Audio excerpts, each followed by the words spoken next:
สบายดีพี่น้องตอนนี้ก็อยู่บ้านเกียงโหดพี่น้องเลยน้ำขึ้นนักเลยเด้อนะคือท่วมเมื่อไรพี่น้องนะท่วมเป็นทะเลเลยพี่น้องเลยนะและสิ่งเสียใจคือสั่นๆพี่น้องเนาะแม่อุละกาตอนนี้ก็เสียแล้วพี่น้องเลยนะตอนนี้พวกเขาก็บ่สามารถออกไปหาเราได้อันนี้คือเขาเสียใจดีพี่น้องเลยนะคือแบบ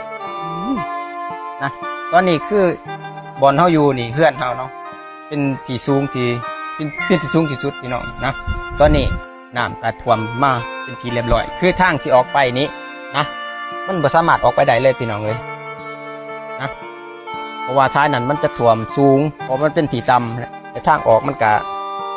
ต่ำพี่น้องเลยน้ำในทางก็ไหลแห้งพี่น้องเลยคือตอนนี้ก็คือกำลังสิหาเหืออยู่พี่น้องหาวิธีออกไปนะพี่น้องก็คือตอนนี้เสียใจพี่น้องเลยนะอื่นกะชูได้แล้วเด้อจะไหนซะนะเอากะไปคู่มือนะไปทุกวันแต่มือนี่เราคนมาเสียตอนนี้พี่น้องเลยนะคือออกไปกับบ่ได้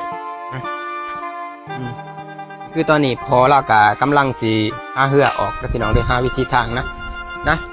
ทัดกะตื่นตั้งแต่พุ่นแหละแต่ตี 3 ตี 4พี่น้องเลยเมียนเฮือนนะเพราะว่าน้ำเขาเฮือนตั้งแต่ขึ้นพี่น้องเลยนะตอนนี้ก็หาเก็บเก็บของขึ้นกันท้องเลยพี่น้องเลยนะแล้วก็สีหาวิธีให้พ่อกับแม่ไปก่อนเด้อแล้วพ่อเขาก็จะคอยเบิ่งน้ำพี่น้องเลยถามว่าอยากไปบ่ด้วยความเต็มใจอยากไปพี่น้องเลยแต่คือทุกคนเห็นแหละพี่น้องเลยนะ